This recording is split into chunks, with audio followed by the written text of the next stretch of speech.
أعوذ بالله من الشيطان الرجيم. بسم الله الرحمن الرحيم. الحمد لله رب العالمين، والصلاة والسلام على سيدنا وشفيع ذنوبنا وطبيب نفوسنا وحبيب قلوبنا ومولانا مولى الثقلين وجد الحسن والحسين أبي القاسم محمد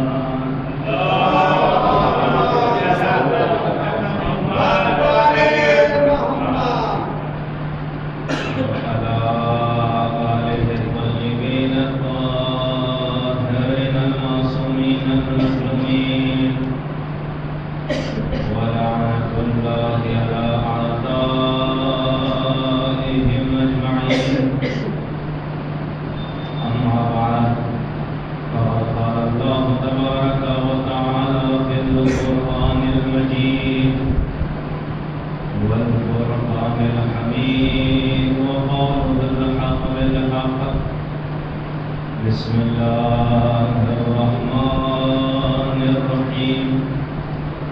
من المؤمنين رجال صدقوا ما عاهدوا الله عليه ومنهم من قضى نحبه ومنهم من ينتظر وما بدلوا تبديلا.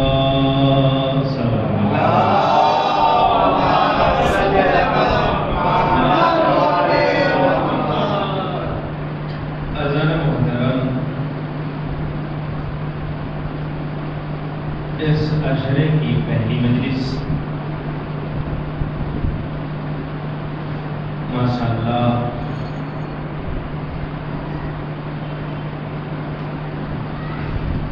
دو سال پہلے جب عشرہ پڑھا تھا تو مسجد کا انداز کچھ اور تھا. اب جو پڑھ رہے ہیں مسجد کا بہتر سے بہتر انداز نظر آ رہا اور جس میں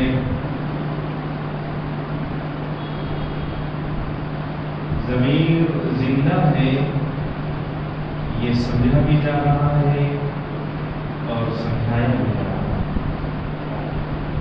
اس لیے کہ لوگ جس زمانے میں اپنی دنیا سے باہر نہ نکل سکیں، اپنی بھوک کے آگے دوسرے کا تصور نہ کر سکیں، اپنے کھانے پینے کے آگے دوسرے کے کھانے پینے کو نہ سوچ سکیں، اس زمانے میں ویسے ماحول میں ہم اگر اللہ کے گھر کے بارے میں سوچ رہے ہیں، مجلس حسین کے ذریعے تبرک کو بانٹ کر غیروں کے کھانے کے بارے میں سوچ رہے ہیں، بھوکوں کا تصور کر کے تبرک کو بانٹ رہے ہیں، تو یہ ہمارے زندہ ہونے کی دلیل ہے. کام ہر زمانے میں ہوتا رہے گا اور ہر زمانے میں ہوتا رہا ہے اور اللہ کا نیک کام کبھی بھی رکا نہیں. صرف اگر کرنے والا مضبوط دل رکھتا ہو، حوصلے بلند رکھتا ہو تو کام تو ہوتا ہی ہے. اب یہ توفیق سب کو نہیں ملتی کہ اس کام میں شریک ہو سکے. جیسے ابھی یہ مجلس ہو رہی ہے، بہت سے لائیو بھی سن رہے ہوں گے، مگر جو فرش حسین پہ بیٹھ کے سننے کی توفیق وہ سب کو نہیں ملتی. اس لیے یہ کہ بہت فرق ہے گھر میں لائیو سننا اور مجلس میں آنا. ایک لفظ میں اگر کہوں تو بات اپنی مکمل ہو جائے گی. گھر میں انسان بے ادب بن سکتا ہے، باادب نہیں. مگر فرش حسین پر بے ادب آئے گا تو با ادب بن کے جائے گا. تھوڑی سی اور اگر وضاحت کر دوں کہ اگر گھر پہ لائیو دیکھا جا رہا ہے تو گھر پہ دیکھنے کے ساتھ ساتھ یہ بھی آواز ملے گی میڈم ایک کپ چائے بھی دے دو. یہ بھی آواز ملے گی. شور شرابے کی بھی باتیں ہوں گی.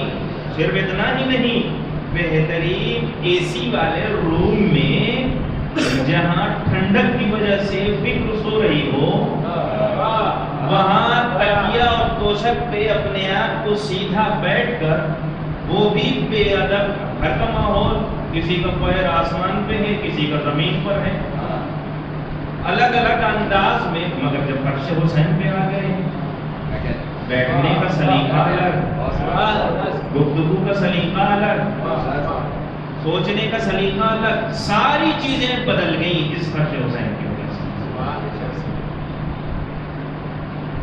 انشاءاللہ اس اشرے کا عنوان وہ رہے گا جو ہماری اور آپ کی سب سے زیادہ ضرورت ہے. میں نے یہ کہا کہ بہت سے لوگوں کی ضرورت تو پیسہ بھی ہے,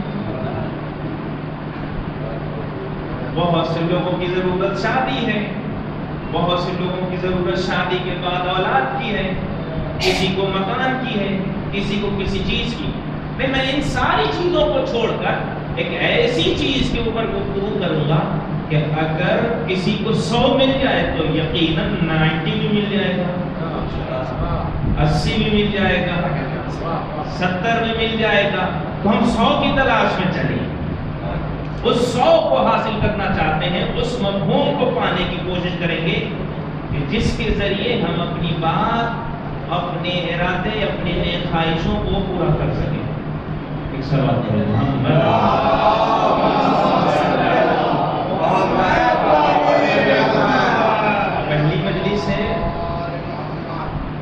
پہلی مجلس ہے, میں بھی وہی سمجھ کے پڑھ رہا ہوں اور آپ بھی وہی سمجھ کے سن رہے ہیں, مگر انشاءاللہ مطالب میں کمی نہیں رہے گی.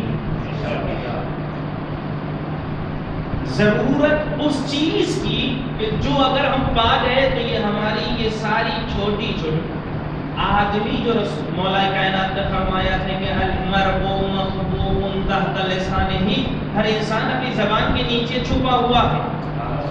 جب تک گفتگو نہیں کرتا اس کی اوقات سمجھ میں نہیں آتی, جب تک یہ باتیں نہیں کرتا تب تک اس کے اندر دل میں کیا چل رہا ہے وہ سمجھ میں نہیں آتا. یہ اس زمانے کے لیے تھی گفتگو, یہ اس زمانے کے لیے حدیث تھی جس زمانے میں گفتگو سے ساری چیزیں تبدیل جاتی تھی. یاد رکھیے آپ کے واٹس ایپ کے اسٹیٹس سے سمجھ میں آتا ہے آپ کیا سوچ رہے ہیں. اس لیے کہ گفتگو کا ایک سلیقہ یہ ہے, ایک طریقہ یہ ہے کہ زبان سے اپنی بات پہنچاؤ, مگر جنہیں زبان نہیں ملی وہ اشارے سے اپنی بات پہنچاتے ہیں. تو اب بہت سے لوگ اگر حسرتوں والے اسٹیٹس اپنے اگر واٹس ایپ پہ لگاتے ہیں تو سمجھ میں آ جاتا ہے یہ کتنا مادہ پرست ہیں اور یہ کتنا خدا پرست ہیں. اور اس میں بھی اگر کچھ لوگ ایسے ہوں جو 10-15 لوگوں کے ڈر کی وجہ سے اگر 40 کو نہ بھیجا تو ہم برباد ہو جائیں گے, تو مطلب یہ ہے کہ اس کا عقیدہ غدیر والا نہیں ہے, کمزور عقیدہ ہے, جو اس ڈر سے بھیج رہا ہے کہ اگر نہ بھیجوں گا تو ابھی 40 منٹ میں کوئی بری خبر آئے گی, کوئی بری خبر. اور کچھ میسج تو ایسے ہیں جو ہر 10 سال میں گھومتے رہتے ہیں, ہر سال گھومتے رہتے ہیں. وہ اچانک مدینے میں اذان ہونے لگے گی اور وہ اب ظہور ہونے والا ہے, ایسے بہت سے فرقات آپ کو ملتے رہیں گے. اس لیے ہمیں ایک ایسی چیز کی تلاش ہے. اب ہمیں یہاں پہ بحث کرنا پڑے گا کہ ہماری ضرورت کیا ہے, اور یہاں ہماری ایک گفتگو ہونی چاہیے کہ ہماری ضرورت. اگر لوگوں سے پوچھا جائے تو ہر آدمی کی ضرورت الگ ہے, ہر آدمی کی ڈیمانڈ الگ ہے, ہر آدمی کی خواہش الگ ہے. کسی کو کچھ مل گیا تو کچھ اور چاہیے, کسی کو کچھ اور چاہیے, کسی کو اور, یہ سب کی پرابلم ہے. تو ہمیں ایک ایسی ضرورت جو اہل بیت بھی سمجھانا چاہ رہے ہوں, خدا بھی سمجھانا چاہ رہا ہوں. میں آپ سے ایک سوال کرنا چاہتا ہوں, یہ بتائیے آج کا زمانہ کیا ہے؟ اگر کسی سے پوچھا جائے آج کے زمانے کی اگر آپ تعریف کریں تو اس زمانے کی تعریف آپ نگیٹو یا پوزیٹو تو بہت کم لوگ پاتے ہیں، نگیٹو آپ اس کی تعریف کیجئے، اس لیے کہ ہر آدمی کی دنیا میں نگیٹو ہی معاملہ ہے۔ میں آپ اس بات کو عرض کر دوں کہ بہت سے لوگ یہ کہتے ہیں مولانا ایسی دعا کر دیجیے کہ اب کبھی مشکل نہ آئے، مشکل ہمیشہ کے لیے ختم ہو جائے۔ اللہ اکبر، میں تو کہتا ہوں مشکلیں آئیں تاکہ مشکل کشا کو پہچان سکوں۔ یعنی یہ دعا نہیں ہونی چاہیے کہ زندگی میں مشکل نہ آئے۔ اللہ مشکل کو دے کر، مصیبت کو دے کر، بلا کو دے کر، یہ جو سارے نقصان پہنچانے والی چیزیں ہیں یہ اس لیے دیتا ہے کہ تمہارا گروتھ اس کے اندر ہے۔ جیسے ایک بچے کی مثال لے لیجئے، جب وہ روتا ہے تو اس کے رونے میں گروتھ ہے، مگر ماں باپ کی خواہش یہ ہوتی ہے کہ بیٹا چپ ہو جائے، بیٹا چپ ہو جائے، بیٹا چپ ہو جائے۔ نہیں، اسے اپنی بات پہنچانا ہے تو رو کے ہی پہنچائے گا۔ وہ اپنی بھوک کا اسے احساس کرانا ہے تو رو ہی کے کرائے گا۔ اب اگر بچے کو گڈھے پہ گڈھا اگر مل جائے اور ہم اسے، بہت سے لوگ محبت میں صرف سالوں بھر، زندگی بھر گودی میں اٹھائے رہتے ہیں، تو یہ بچہ اپاہج بن جائے گا، یہ اپاہج ہو جائے گا۔ کیوں؟ اس لیے کہ اسے راستے پر جب چلانا چاہیے تھا اس وقت ہم نے گودی میں اٹھا لیا، اس لیے اسے زمین پر چلنے دو، ٹھوکریں کھائے، گرے پڑے، جتنا گرے گا اتنا ہی مضبوط ہوگا، جتنا گرے گا اتنا ہی مضبوط ہوگا، اتنا ہی ارادے کے اعتبار سے مضبوط ہوگا۔ اس کا مطلب یہ ہے کہ انسان کے تکامل کی منزل کو، معنوی ترقی کو اللہ نے مشکل میں رکھا ہے۔ اس لیے علی کا چاہنے والا یہ کبھی نہ کہے کہ مجھے مشکل نہ ملے،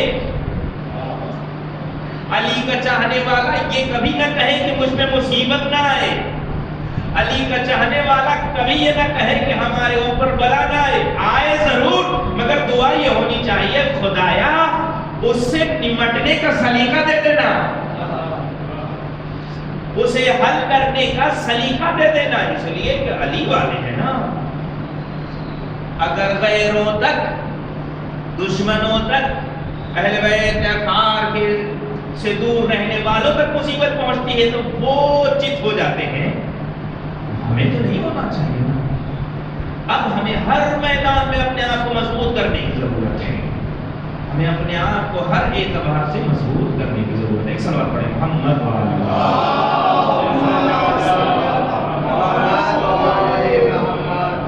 اگر تعریف کی جائے کہ یہ بتائیں کہ دنیا کی تعریف کیا ہوگی، نگیٹو یا پوزیٹو؟ پوزیٹو بہت کم لوگ، وہ صرف علی کا کلیجہ ہے، وہ جو کہہ رہے تھے کہ دنیا کو طلاق بھی دے رہے تھے اور آخرت کا بہترین ذریعہ بھی بتا رہے تھے۔ ورنہ یہ دنیا میں انسان اتنا تنگ آ چکا ہے کہ چاہے جو بھی ہو، ہر آدمی کی مصیبت الگ ہے، ہر کی پرابلم الگ ہے۔ ایک زمانے تک انسان سوچتا ہے کہ دولت پا جائے گا تو ترقی کر گیا، جب دولت حاصل ہو گئی تو پھر محسوس ہوتا ہے کاش 15 سال پہلے یہ سوچ نہ آئی ہوتی، کاش اس سے بہتر کچھ سوچ آ جاتی۔ اسی لیے ہمارے یہاں دولت کی طرف رجحان کم دکھایا گیا ہے، مگر دولت کو ہینڈل کرنے کے لیے خدیجہ کا کردار پیش کیا گیا ہے۔ ہماری طرف ہمیں یہ نہیں بتایا گیا کہ تم اولاد اور اولاد کے لیے یہ سوچو یہ سوچو، نہیں، اولاد ہو تو ابو طالب کی طرف فکر ہونی چاہیے، دین پر قربان کرنے کی، اسلام پر اسے نچھاور کرنے کی۔ صرف اولاد ہو اور اپنی ہو فائدہ نہیں ہے۔ یاد رکھیے گا انا للہ و انا الیہ راجعون کا جو مفہوم ہے یہ کب تک تکلیف دے گا؟ جب تک ہم یہ سوچیں کہ میرا بیٹا گیا ہے، جب تک ہم یہ سوچیں گے کہ میرا باپ مرا ہے۔ یہ لفظ میرا جیسے ہی ہٹے گا مسئلہ حل ہے۔ اگر یہ کہہ دیا جائے کہ جانے والا اللہ نے دیا تھا بیٹے کو لے لیا، اللہ نے باپ کو دیا تھا لے لیا، اب یہاں لفظ میرا نہیں ہے۔ جب تک یہ میری نسبت رہے گی نا، جانے پہ تکلیف بھی ہوگی، آنے پہ خوشی بھی ہوگی۔ اس لیے ہمیں یہ ماننا پڑے گا۔ میں یہاں پہ ایک تعریف کرنا چاہتا ہوں انسان کی، دنیا کی تعریف میں آپ سے پوچھ رہا تھا مگر اس تعریف کو تھوڑا سا آگے پیش کرتا ہوں، انسان کی تعریف کرتا ہوں۔ انسان کی تعریف کیا ہے؟ انسان کی تعریف اگر دنیا کرے گی، انسان خواہشات کا ایک مجموعہ ہے جسے ہر خواہش کو پورا کرنا چاہیے۔ اسی خواہش کو پورا کرنے کے لیے اس کی 60 سال 70 سال کی زندگی گزر جاتی ہے. اس میں اگر کبھی مل گیا تو خوش، نہ ملا تو ناراض. کبھی خدا سے خدا سے جھگڑا کرنا شروع کر دیتا ہے، پروردگارا میں نے اتنی نمازیں پڑھی، اتنے روزے رکھے، پھر بھی تو میری نہیں سنتا. یہ کب؟ جب ہماری تعریف یہ ہو جائے کہ انسان خواہشوں کا مجموعہ ہے. یاد رکھیے گا، میں ایک بہت اہم موضوع کی طرف جا رہا ہوں. تعریف آپ کے سوچنے کا طریقہ بدل جائے گا. اگر تعریف یہ ہو جائے کہ انسان خواہشات کا مجموعہ ہے تو پھر اسے ہر خواہش کو پوری کرنا ہے، چاہے وہ حلال ہو یا حرام ہو. اسے اس سے فرق نہیں پڑتا کہ وہ حلال طریقے سے کمائے یا حرام طریقے سے، بس اس خواہش کو پوری کرنا ہے. مگر انسان کی اگر یہ تعریف ہو تو بہت سی مشکلات ہیں. آج پورے زمانے میں، آج پورے معاشرے میں جو سب سے بڑی پرابلم ہے وہ یہ ہے کہ انسان اپنی تعریف غلط کر رہا. اب اس کو اس طرح سمجھیے، تعریف کسی بھی چیز کی جیسے ڈیفینیشن ہوتی ہے اسی میں ساری چیزیں ٹکی رہتی ہیں. اگر مسجد کی تعریف اگر 4 دیواریوں میں کیا جائے تو بہت محدود ہے تعریف. اگر مسجد کی تعریف یہ ہو جائے کہ ہر وہ جگہ جہاں اللہ کا سجدہ کیا جائے، ہر وہ جگہ جہاں اللہ کا سجدہ کیا جائے اسے کہتے ہیں مسجد. کیا کہتے ہیں اسے؟ مسجد. اب جب یہ تعریف ہو گئی تو اب یہاں پر عورتوں کے لیے وہ حدیث بہت اچھی لگے گی کہ دیکھو تمہارے لیے سجدے کی بہترین جگہ تمہارا گھر ہے. یعنی عورت کی مسجد خود اس کا گھر ہے. کیوں؟ اس لیے کہ مسجد صرف سر جھکانے کا نام نہیں ہے، اپنے کردار کو حرام کاموں سے بچانے کا بھی نام ہے. ہر چیز کی تعریف پہ ہر چیز ٹکی ہوئی ہے.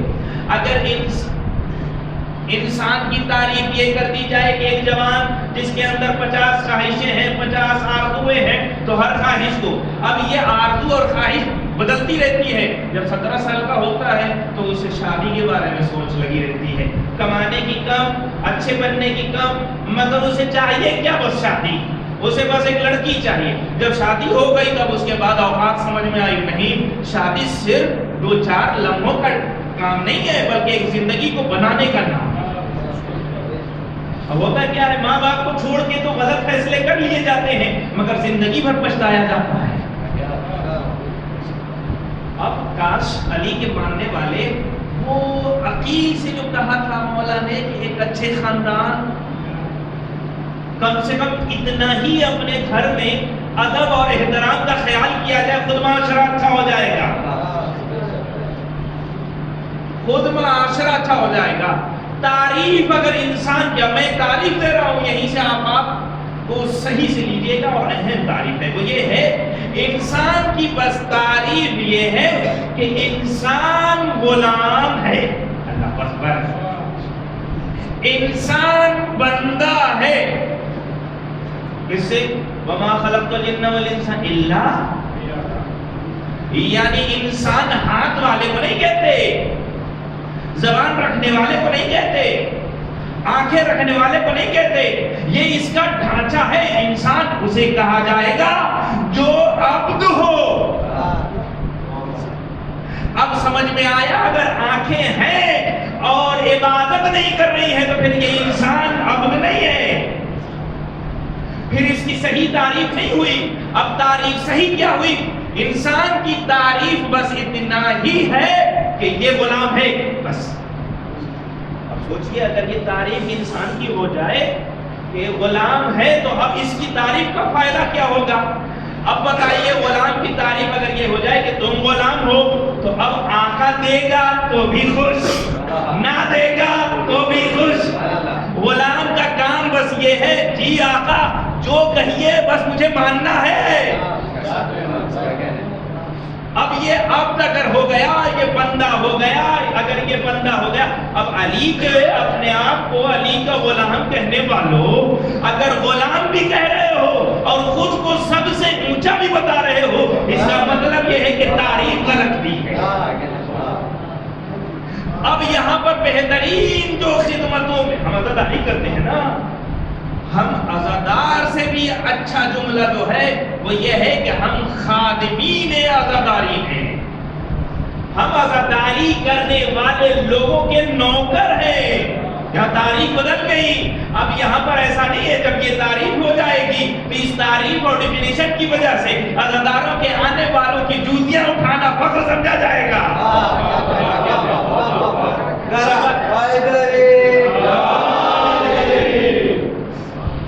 تب فخر سمجھا جائے گا۔ تبرک کو بانٹ کر یہ اگر فکر آ جائے کہ اچھا یہ بتاؤ سب سے اچھا تبرک میں نے بانٹا، نہیں، جو بانٹا ہے بس وہ اللہ قبول کر لے۔ اگر یہ اگر اب تعریف ہے نا، اگر انسان کی تعریف یہ ہو جائے کہ یہ غلام ہے، یہ اللہ کا بندہ ہے، تو اب اگر 34 سال کے بعد اللہ کچھ نہ دے رہا ہے تو ہمیں حق نہیں ہے غلام کو سر اٹھا کے کہنے کا پروردگار تم نے کیوں نہیں دیا، حق نہیں ہے۔ اب صرف یہ ہے کہ ہم مطیع ہو جائیں، ہم صرف سر کو جھکائے رہیں۔ اب ہماری تعریف انسان کی ہی ہے۔ اب یہیں سے سمجھ میں آیا، جو اس پوائنٹ کو سمجھ گیا، اس نقطے کو سمجھ گیا، اس کلید کو سمجھ گیا، وہ دنیا کا سب سے اچھا انسان بنا۔ اسی لیے رسول بعد میں ہے، عبدہ و رسولہ، پہلے بندہ ہے بعد میں رسول، تب جا کے وہ رسالت۔ وہ آیت آپ کے سامنے ہے نا، سبحان الذی اسری بعبدہ، معراج رسول کو نہیں ہوئی تھی، معراج ایک بندے کو ہوئی تھی۔ یعنی اونچائی اگر چاہیے تو جتنا سر کو جھکاؤ گے اتنے ہی بلند ہوگے۔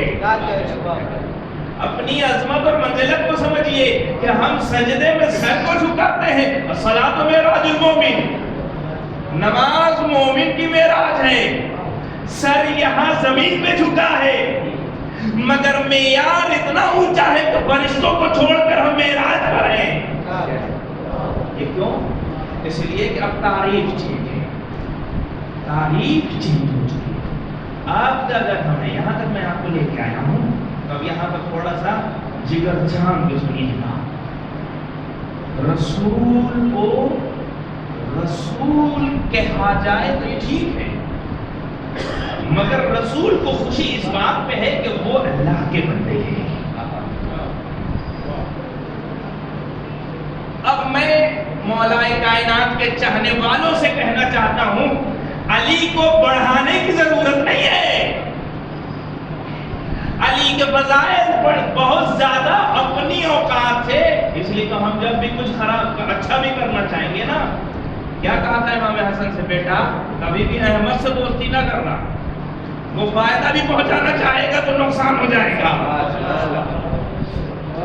وہ فائدہ بھی پہنچانا چاہے گا تو نقصان ہو جائے گا۔ انہی چیزوں میں سامنے رکھتے ہوئے بہت سے لوگ رسول سے زیادہ علی کو سمجھ گئے۔ رسول نے جو علی کی تعریف بتائی تھی، علی کی کوالٹی بتائی تھی، علی کی خصوصیت بتائی تھی، بندوں کو لگنے لگا، علی کے چاہنے والوں کو، نہیں علی اس سے اونچے ہیں، علی اس سے اونچے ہیں، علی کو ہم اونچا نہیں کر سکتے، علی نام ہی ہے اونچے رہنے کا۔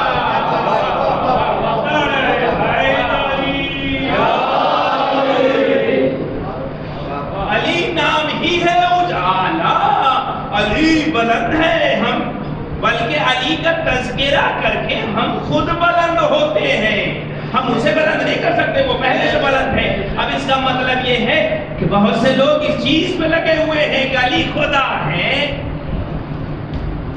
میں ایک بہت قریب سے ایک مثال محسوس کرانے کے لیے دے رہا ہوں۔ میں ایک سوال کرتا ہوں، نصیری کون ہے؟ نصیری کسے کہتے ہیں؟ نصیری جو بندے کو خدا بنا دے، بندگی سے نکال کر الوہیت کی منزل میں لے جا کے کھڑا کر دے، نصیری، ٹھیک ہے۔ نصیری کا ہمارے آفس میں حکم کیا ہے؟ ایسے لوگوں سے رشتہ نہیں رکھا جا سکتا، شادی بیاہ نہیں ہو سکتی، ایسے لوگوں سے رشتہ داریاں نہیں رکھی۔ اس لیے کہ جو علی کا نہیں وہ تمہارا بھی نہیں ہے، جو علی کا نہیں ہے وہ تمہارا بھی نہیں ہے۔ اب یہ جب ایک مفہوم اور کانسیپٹ کلیئر ہو گیا کہ علی کو خدا بنانے کی کوشش کی جا رہی تھی، تو اب بتائیے مجھے، بہت سے لوگ 4 مصرے اس طرح کے مفہوم کے پڑھتے ہیں، کیا نصیریوں کی خطا ہی کیا تھی، تو پرور دگار رکھتا تھا. اس طرح کے مفہوم سنے ہیں نا، اکثر بڑے شاعروں نے لکھا ہے.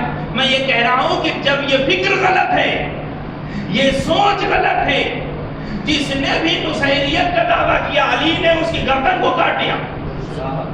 جب یہ لوگ غلط ہیں، ان کی فکر غلط ہے، تو پھر یہ شعراء اور شاعر بیک ڈور سے کیوں کہہ رہے ہیں کہ ہم بھی وہی عقیدہ رکھتے ہیں؟ کیوں کہہ رہے ہیں؟ اگر ایک چیز غلط ہے تو غلط ہے، ہم اپنی محفلوں میں مجلسوں میں ان کا تذکرہ کیوں کریں؟ میں ایک سنگین بات کو آپ کے ذہن تک پہنچا رہا ہوں. اب یہ جو شعراء ہیں، بہت بڑے پائے کے شاعروں کو سنا ہم نے، وہ اس طرح کا مفہوم کوٹ کر دیتے ہیں، نصیری کو کیا برا کہا جائے، ہمیں بھی موقع مل جاتا تو ہم بھی. یہ غلط ہے. علی کو خدا بنایا جائے گا، یہ ظلم ہے. علی صرف بندہ ہے، صرف بندہ. میں اپنی طرف سے نہیں، مولا نے مناجات میں کہا ہے، امام نے خود فرمایا. کیا فرمایا؟ امام کہتے ہیں، امام کا جملہ ہے، میں دلیل دے رہا ہوں، یا نہ سمجھیے گا کہ میں اب تو ایسی خطابت ہو رہی ہے کہ ایک صاحب بڑا نام ہے،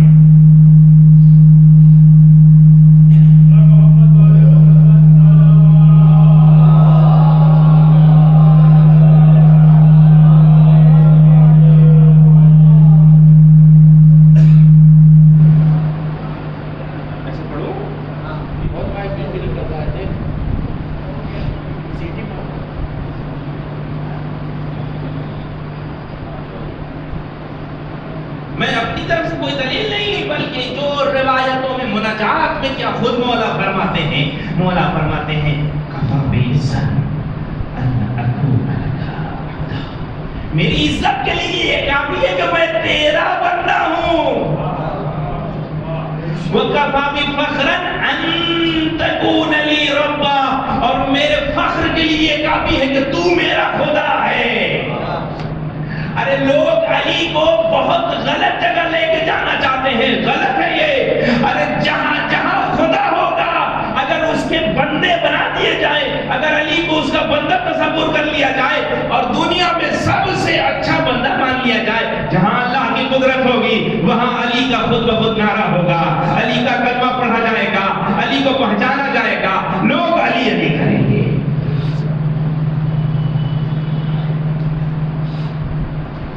اس لیے ہماری بس اتنی ہی کوشش ہونی چاہیے کہ جیسا رسول نے علی کو دیا ہے بس ویسا ہی لے، اپنی طرف سے کچھ نہیں. اب آج کے دور میں بہت سے لوگ مجلس پڑھتے پڑھتے اچانک کہتے ہیں، مولا خطبہ دیتے دیتے کہتے ہیں کہ میں ہی خدا ہوں. یہ ویڈیو بہت وائرل ہوئی ہے، اس لیے میں عرض کر رہا ہوں، علی کو خدا نہ بنایا جائے. ہمارے بنانے سے ہم ذلیل ہوں گے، وہ تو اپنی جگہ ہے. ہم ذلیل ہوں گے، وہ اپنی جگہ ہے. ایک سوال پڑھیں، محمد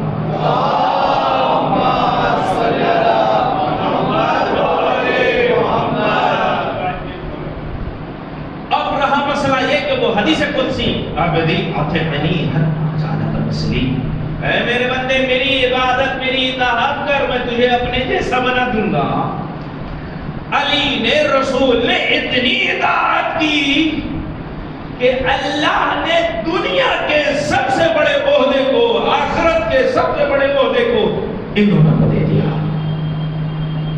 ان دونوں کو یہ بڑے عہدے نصیب فرمائے.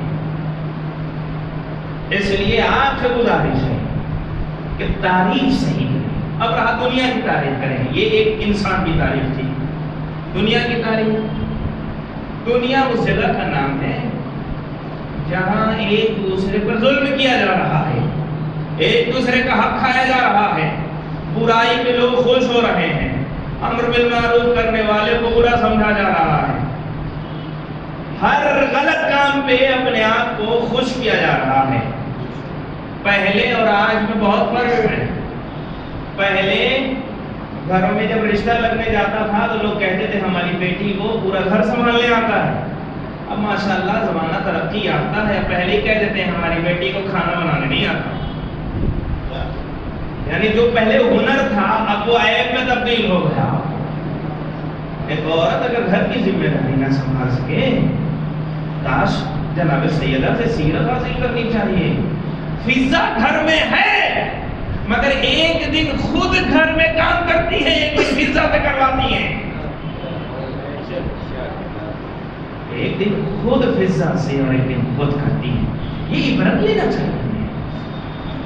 دنیا کی تعریف، ہر طرف ظلم و جور، ہر طرف عدالت کا خاتمہ، ہر طرف ایک دوسرے اچھے لوگوں کی پہچان نہیں. اب بے نماز یار دیکھو یہ بہت بڑے مومن آ رہے ہیں. اب عزاداری کی تعریف بھی الگ ہو گئی، عزادار کی تعریف الگ ہو گئی. مسجد میں آنے والے لوگوں کو حقیر سمجھا جانے لگا. نماز پڑھنے والے بھائی دیکھو یہ کیسے مومن ہے، ہم تو دو مجلس کر کے جنت میں پہنچ جاتے ہیں، یہ کتنی محنت کر رہے ہیں. دیکھو کتنی محنت کیے جا رہے ہیں.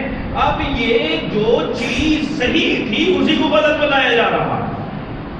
عزادار کی تعریف عجیب. عزادار وہ تھا، ایک سید سجاد عزادار ہے جنہیں سید الساجدین کہا جا رہا ہے، اور ایک آج کا عزادار ہے جو بے نمازی ہے.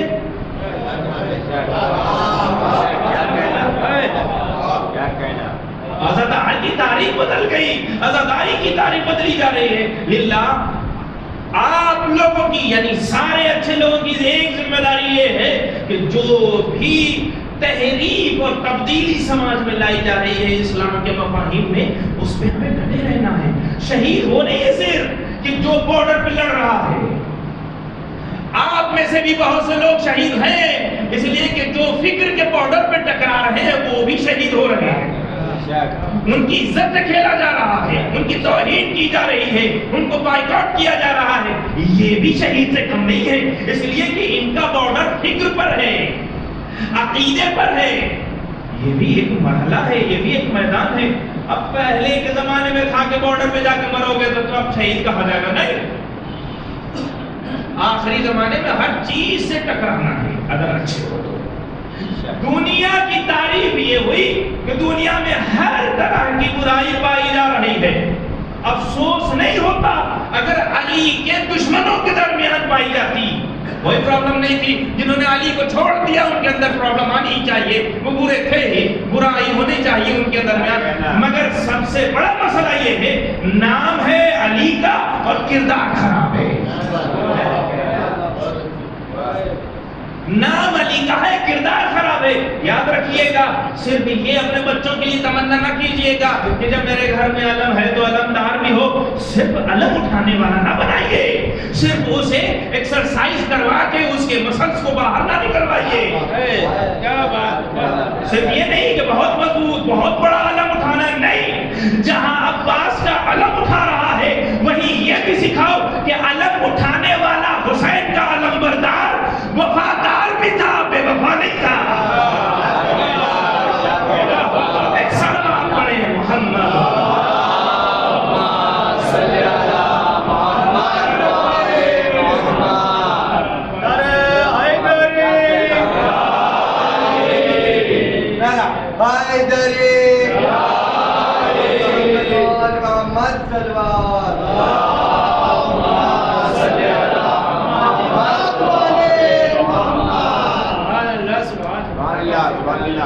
صرف یہ دعا نہیں، علم اٹھاؤ، اٹھانا چاہیے اس لیے کہ ہماری پہچان ہے عزاداری. علم ہم اٹھائیں گے تو ہماری پہچان ہے، تعزیے سے ہماری پہچان ہے، تعاون سے ہماری پہچان ہے، ان مجلسوں سے ہماری پہچان ہے. مگر صرف ایک طرفہ کردار نہ بناؤ. تمہیں دوسری طرف سوچنا پڑے گا کہ اسی لیے بہت سے عزادار ایسے ہیں کہ جب وہ مجلس میں پہنچتے ہیں تو ان سے بڑا کوئی نہیں، اب باہر نکلتے ہیں، اس لیے معیار ختم ہو گیا. اس لیے یاد رکھیے گا کہ مسجد میں آنے والوں کے ماتھے پہ جو بہت بڑے بڑے نشان ہیں نا، اس سے نہ سمجھیے گا یہ بہت بڑا دیندار ہے. اسی طرح اور بہت سے کام کرنے والے لوگوں کو نہ سمجھیے گا یہ بہت بڑا عزادار ہے. نا، اب دیکھنا پڑے گا مارکیٹ میں اس کا کردار کیسا ہے.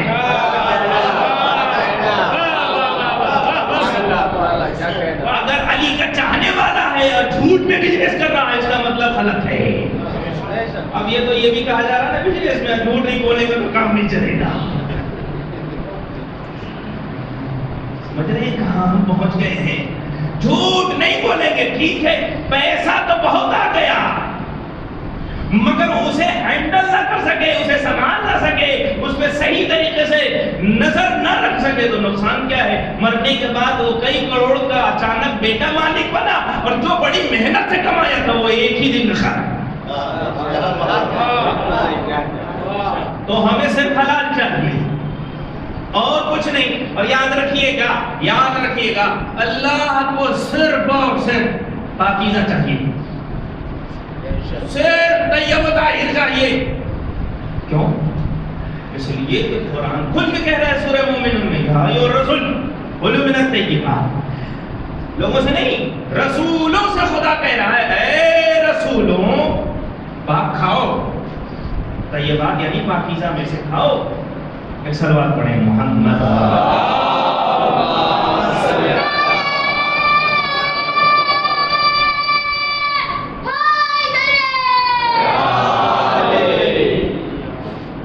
اے رسولو پاکیزہ کھاؤ. کیوں؟ اس لیے کہ پاکیزہ کھاؤ گے تب کہیں عمل صالح ہوگا. قرآن کیا آیت ہے؟ عمل صالح کی سب کو تمنا ہے نا، سب چاہتے ہیں نا نیک عمل ہو جائے. عمل سب کر رہے ہیں مگر صالح ہو جائے یہ بہت مشکل ہے. عمل صالح کی اگر تمنا ہے تو اس کی بنیاد ہے پاکیزہ غذا. اور اللہ کہہ بھی رہا ہے کہ جو پاک ہوتا ہے وہی اللہ کی طرف صعود کرتا ہے، جو نجس رہتا ہے وہ نیچے ہی رہ جاتا ہے، اوپر جاتا ہی نہیں ہے. اگر اللہ تک پہنچانا ہے تو صرف پاک چاہیے، پاک ہی خدا کو پسند ہے. اس لیے کہ خود خدا طیب و طاہر ہے تو اپنے بندے سے بھی ہر کام جو ہو وہ طیب و طاہر ہی چاہیے. مگر آج کل ایک ٹرینڈ چلا ہوا ہے. ٹرینڈ کیا ہے معلوم ہے؟ 2 نمبر کا پیسہ خوب کماتے ہیں اور دیکھیے بہت بڑی شبیداری کرا رہے ہیں.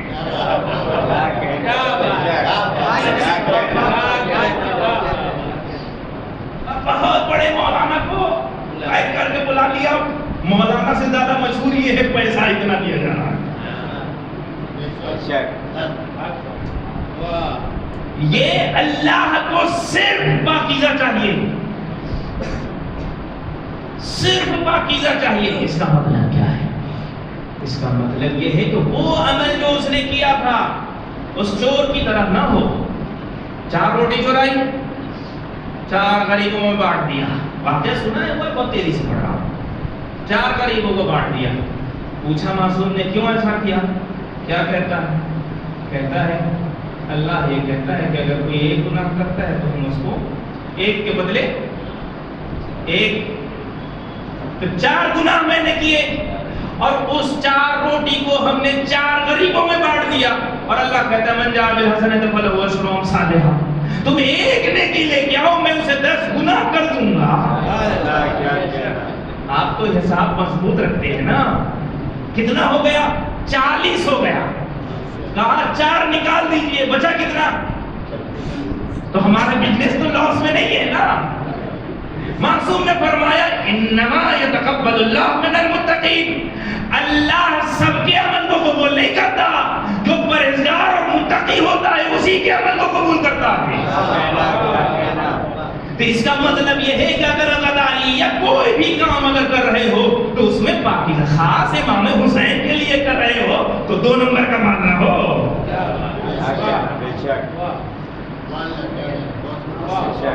بلیک منی کو وائٹ بنانے کا یہ طریقہ غلط ہے.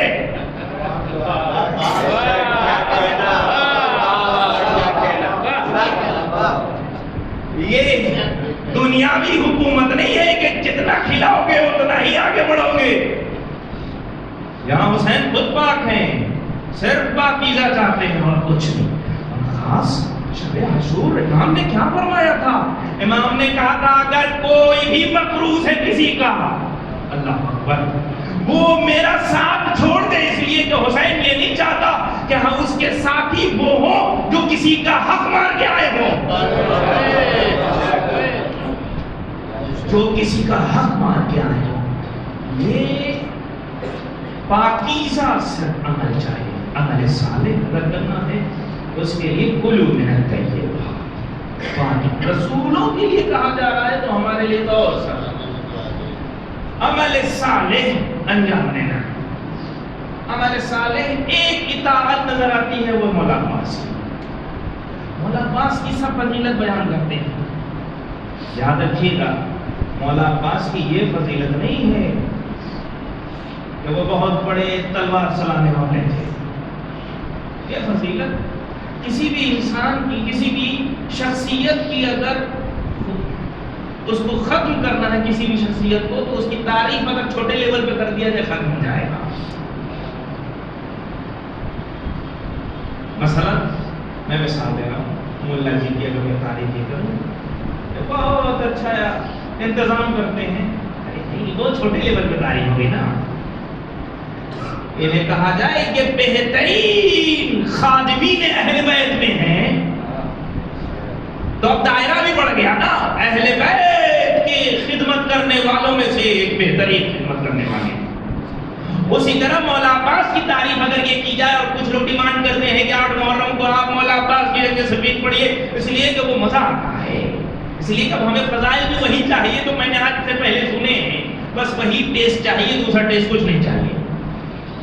اب یہ بھی ایک ماحول بنا ہوا ہے نا، فضائل ہونے چاہیے۔ مولا عباس کی صرف یہ فضیلت نہیں ہے کہ وہ تلوار چلاتے تھے، یہ فضیلت نہیں ہے کہ وہ بہت اچھے بہادر اس بنیاد پر تھے کہ انہوں نے کربلا میں اتنے کو مارا اور یہ کیا، نظروں کو چلایا، یہ ہوا، لشکر گر گیا، یہ ساری چیزیں۔ میں ایک جملہ آپ سے کہنا چاہتا ہوں، یہ بتائیے وہ کون سا بچہ ہے یا بڑا جو حسین سے ملا ہو اور اسے یہ فن نہ آتا ہو؟ کوئی بھی ذات چھوٹی سے چھوٹی، بڑی سے بڑی، جسے امام مل گئے ہو اسے یہ نہ آتا ہو۔ قاسم بھی کم نہیں ہے تلوار چلانے میں، اور محمد بھی کم نہیں ہے تلوار چلانے میں، فن شجاعت میں یہ کم نہیں ہے۔ اس کا مطلب یہ ہے مولا عباس کی تعریف یہ جو کی جاتی ہے یہ بہت چھوٹی تعریف ہے۔ عباس کی تعریف کو سمجھنا ہے، عباس کی تعریف یہ ہے، مولا عباس کی تعریف یہ ہے، سب سے اہم تعریف وہ یہ ہے کہ مولا مطیع امام تھے۔ آپ کبھی اس طرح سے تصور کریں کہ جس شخص سے ہمیشہ کہا گیا ہو بھیا یہ کربلا نہیں ہے یہ مدینہ ہے، بھیا یہ کربلا نہیں ہے یہ کربلا نہیں ہے، اب سمجھ لیجئے وہ کربلا میں جب پہنچا ہوگا تو اس کی حسرتیں کیا ہوں گی، اس کے جوش و جذبے اور اس کی اندر کی جو خواہشیں ہوں گی وہ کیا ہوں گی۔ اللہ اکبر، اب آ گیا ہوں، اب 2 محرم ہے، اب مولا کہیں گے اب میں تلوار چلاؤں گا، اب تک مجھے روک کے رکھا گیا تھا۔ عباس نے شجاعت کی تعریف بدل دی۔ اللہ اکبر، کیا کہا؟ جیسے ہی امام نے کہا کہ جیسے ہی تم نے اپنے ہاتھوں سے یہ خیام نصب کیے ہو نا، اے بھیا اسے ہٹا لو، اے بھیا اسے ہٹا لو، وہاں پر مولا عباس نے اس شجاعت کی تعریف بدل دی، کہا دیکھو شجاع اسے نہیں کہتے جو سروں کو اڑائے، بلکہ شجاع اسے کہتے ہیں جو امام کی آواز میں لبیک ہے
کیا جائے، یہ مطیع امام ہیں۔ اس سے بڑا رتبہ کچھ بھی نہیں ہے کہ جس وقت ساری دنیا ان کی طرف سر جھکا رہی ہو، مولا اے عباس تم میرے رشتہ دار ہو، آ جاؤ، تمہیں پناہ مل جائے گی، تمہیں امن مل جائے گا، سکون مل جائے گا، تم قتل نہیں ہوگے۔ ارے ہمیں اگر 2-4 روپیہ مل جاتا ہے ہم اپنا ممبر بیچ دیتے ہیں، ہم اپنی زبان بیچ دیتے ہیں، ہم اپنے کردار کو بیچ دیتے ہیں، مگر عباس اس کا نام ہے جہاں موت کو قریب سے دیکھ رہا ہے، مگر یہ طے کر چکا ہے کہ زندگی اسے ہی ملے گی جو حسین کے ساتھ ہوگا، اس لیے ٹھکرا دیا تم اور میری طرف یہ لے کر آئے۔ تب کہیں جا کر ایسا مطیع، ایسا پیروکار، تب کہیں جا کے حدیث میں زیارتوں کے ذریعے جو ہم تک پہنچا ہے، المطیع للہ ولرسولہ، ایھا العبد الصالح، عبد صالح بھی کہا گیا، مطیع رسول خدا، مطیع خدا بھی کہا گیا۔ یہ مولا عباس کی سب سے بڑی فضیلت ہے۔ یاد رکھیے اگر مولا حسین کسی کو مل جائے، اس حسین کے نور کی وجہ سے، اس امامت کی نور کی وجہ سے، اگر ان کی ایک چھوٹی سی جھلکی، ایک چھوٹی سی کرن ہم تک پہنچ جائے، ہمیں بھی بہت سے لوگ اچھے ہو سکتے ہیں۔ مین کردار کربلا میں امام حسین کا ہے، وہ محور کردار ہے، مگر اس میں مولا عباس کا وہ کردار۔ اور بعض جو آپ زیارتوں پہ جاتے ہیں تو ایک ظاہروں کی رہنمائی کے لیے عراق کی الگ الگ زیارتوں کی ایک کتاب ہے، بہت اچھی کتاب ہے، اسے اکثر گائیڈ کرنے والے لوگ اس سے پڑھتے ہیں۔ اس میں ایک نقطے کی طرف بہت اچھا اشارہ کیا گیا، کہا کبھی آپ نقشے میں بھی دیکھیے عباس کسے کہتے ہیں، نقشے میں بھی کبھی دیکھیے۔ میں آپ کے سامنے تھوڑا سا میری طرف متوجہ رہیے گا، یہ مولا عباس کا روضہ ہے، یہ تھوڑا سا ترچھا بین الحرمین ہے، اور وہاں پر پھر امام حسین کا روضہ، صحیح ہے؟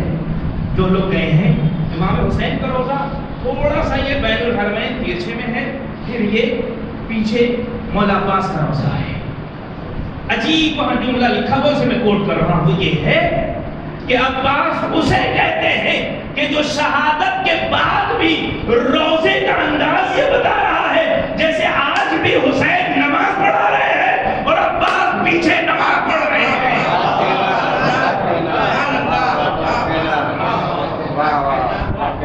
جب اس طرح کی اطاعت کی تھی تو پھر حسین نے بھی لاج رکھی، کیا کہا امام حسین نے؟ یہ کہا آداب زیارت یہ ہے کہ جسے بھی میری زیارت کرنا ہے اس پہ ضروری ہے کہ پہلے میرے عباس کی زیارت ہو جائے۔ اس لیے کربلا میں امام حسین کے بعد بڑی شخصیتوں میں سب سے بڑی شخصیت مولا عباس ہے۔ مولا عباس نے شجاعت کی تعلیم بدل دی، امام کی پیروی کو بتایا۔ اب ذرا ہم اپنے آپ کو رکھیں، ہم تو نائب امام کے فتوے پہ چون چرا، یہ سمجھ میں نہیں آتا، ایسا ہے ویسا ہے، لگ رہا سو کے دے رہے تھے یہ فتوا، ہمیں مائن نہیں ماننا ہے۔ ایک وہ عباس ہے جہاں چون چرا تک نہیں ہے، اور ایک ہم ہیں جو نائب امام، اس لیے کہ ہمارے پاس دوبارہ امام کا ڈائریکٹ دستیاب نہیں ہے، جب نہیں ہے تو نائب امام کے مسئلے پہ اب ہمارے اوپر سوال، یہ نہیں ہونا چاہیے، وہ بھی جو 2-3 کتاب۔ اب مشکل یہ ہے کہ اردو کی کتابیں پڑھے ہوئے لوگ مجتہدین کو نظریہ دیتے ہیں، اردو پڑھے ہوئے لوگ ایک ایک روایت کے پیچھے نہ جانے کتنی نسلوں کو کھنگالتے ہیں وہ، اور ان کے اوپر ہمارا ایک تجزیہ رہتا ہے، یہ صحیح نہیں ہوتا۔ مختصر میں بات کو یہیں پہ آخری مرحلے پہ پہنچا رہا ہوں۔ انشاءاللہ اس عشرے کا عنوان جو ہوگا وہ یہ ہوگا کہ آج تمام مشکلات کا اصل حل وہ ہے ہمارے امام سے ہمارا قریب ہونا۔ بہت سے مطالب غلط پہنچائے گئے یا پہنچائے نہیں گئے، امام زمانہ کی معرفت کے حوالے سے بہت سے مطالب،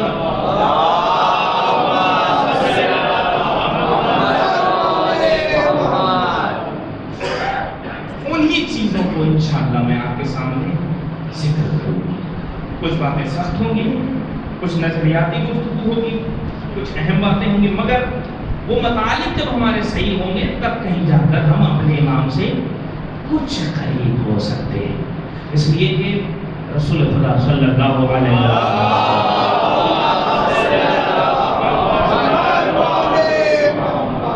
من مات ولم یعرف ما ادمانہ مات میتۃ. یہ حدیث مشہور ہے سے جو اپنے زمانے کے امام کی پہچان کے بغیر مر جائے اس کی موت. ہم اپنے سے سوال کریں ہم اپنے امام کو کتنا جانتے ہیں؟ صرف اتنا ہی جانتے ہیں. جاننا اور پہچاننا دونوں میں فرق ہے. ایک بچے سے پوچھا جائے یہ بتاؤ 14 معصوم کا نام جانتے ہو؟ ہاں. 12 امام کا نام؟ ہاں. پہلے امام یہ ہے، دوسرے امام یہ، تیسرے امام یہ، چوتھے امام یہ، پانچویں امام بتا دیا اس نے. یہ جانتا ہے پہچانتا نہیں ہے.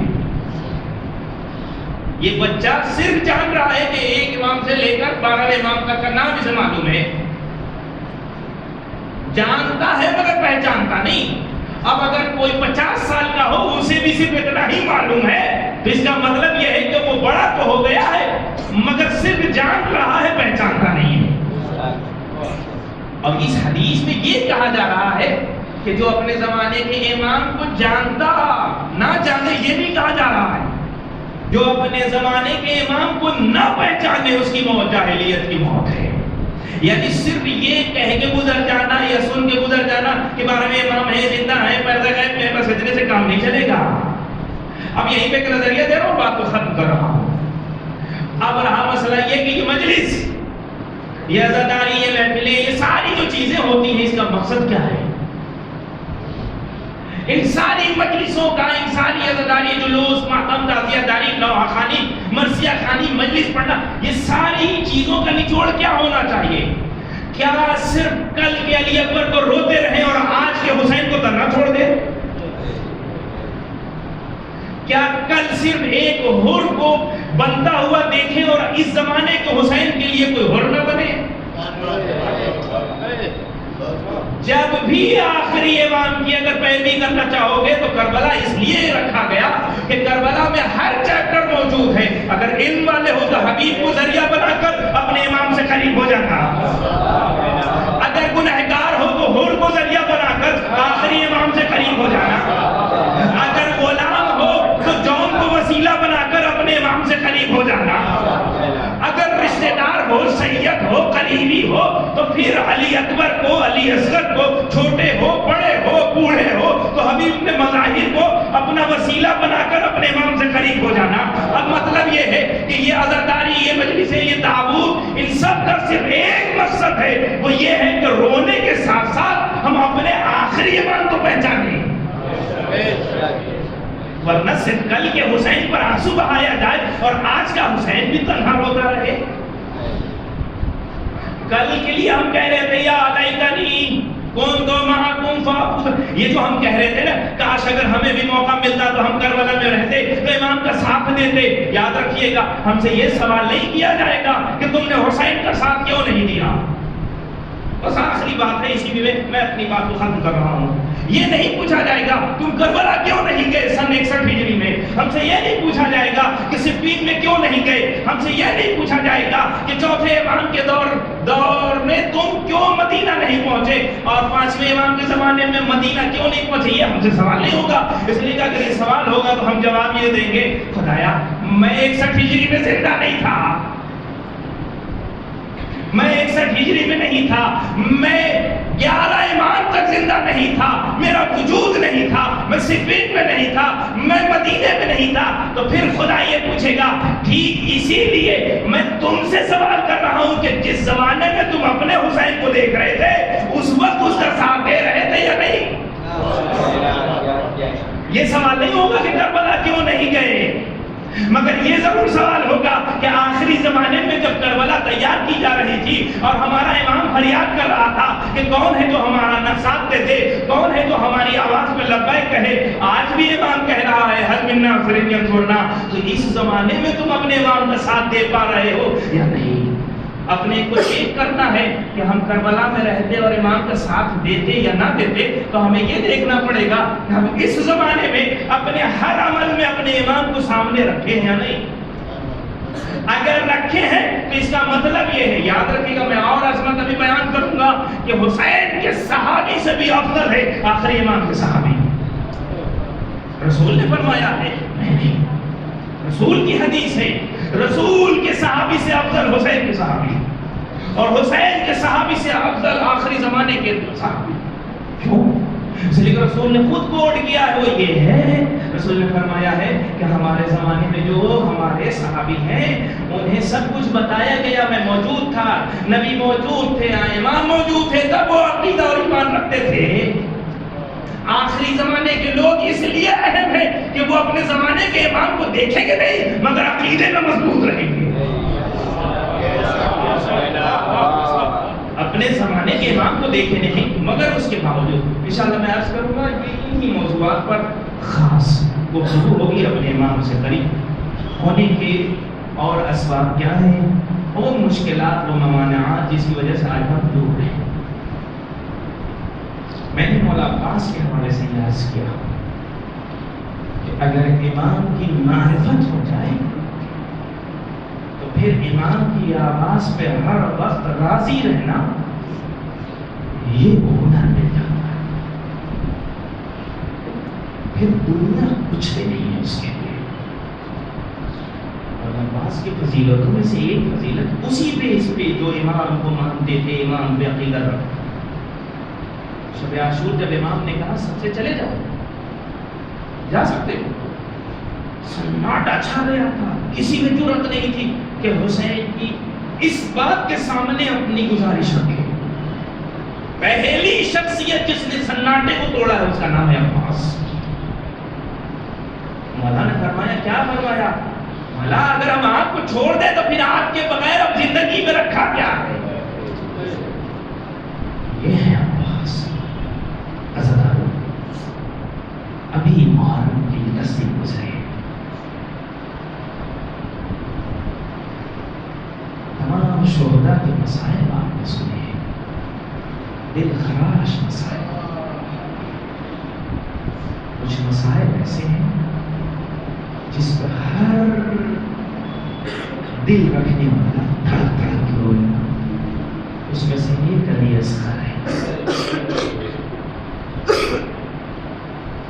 روز عاشور جب سب کو شہید کر دیا گیا، اس کے بعد عمر سعد نے حکم دیا جس نے جس کو مارا ہے اس کی سر کو کاٹ کے لائے۔ اللہ اکبر۔ سر کاٹے جانے لگے، ایک ملعون کہتا ہے میں نے جسے مارا ہے وہ دکھائی نہیں دیتا، وہ حسین کا چہرہ علی اصغر ہے۔ اللہ اکبر۔ ظالم نے حکم دیا جاؤ زمین پر نیزے کو مارو، حسین کا چہرہ تھا، حسین نے اسے کہیں چھپا دیا ہوگا۔ اللہ اکبر۔ جیسے ہی نیزے کو مارا، اب جو نیزہ نکلا اس میں ننھا سا علی اصغر تھا۔ اتنا ہی نہیں، اے عزادارو، حسین اور اصحاب حسین پر اس لیے کہ یہ امام کی معرفت رکھتے تھے نا، ان پر ظلم کی انتہا ہو گئی۔ عمر سعد نے حکم دیا جاؤ جا کر گھوڑوں کو دوڑا دو۔ گھوڑے دوڑائے گئے۔ اے عزادارو، بہت سے مسائل ایسے ہوتے ہیں جو بہت تیزی سے ہم گزر جاتے ہیں، اسے ہم سمجھ نہیں پاتے۔ انہی مصیبتوں میں سے ایک مصیبت یہ ہے کہ حسین کے لاشے پہ کس طرح سے گھوڑے دوڑائے گئے، وہ بات کی روایتوں سے سمجھ میں آتا ہے، جیسا ہم آسانی سے سن کے گزر جاتے ہیں۔ وہ یہ ہم ہمیشہ سنتے ہیں کہ ننھی سکینہ کو تماچے لگے، مگر کبھی سوچے ایک فوجی کا مضبوط ہاتھ، ایک فوجی کا مضبوط ہاتھ اور ایک ننھی سی سکینہ کے معصوم سے کہا، اے عزادارو، ارے جب 12 محرم آئی تب یہ راہ کھلا، ارے ادھر کے گھوڑے ادھر کے گھوڑے ادھر، ارے لاشیں کیسے پامال ہوئے تھے۔ ایک اس واقعے سے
توفیق عطا فرما پروردگار ہمیں اپنے امام وقت کی ناصر و مددگار بننے کی توفیق عطا فرما پروردگار ہمارے سروں پر علماء کا سایہ قائم اور دائم رکھ سب سے اہم دعا پروردگار ہمارے امام کو ظہور رکھا جی انہیں صلاحیت بنا دیتے ہم ان کے رضا شمار ہو سکیں ربنا تقبل منا انك انت السميع العليم اللهم صل على محمد وآل محمد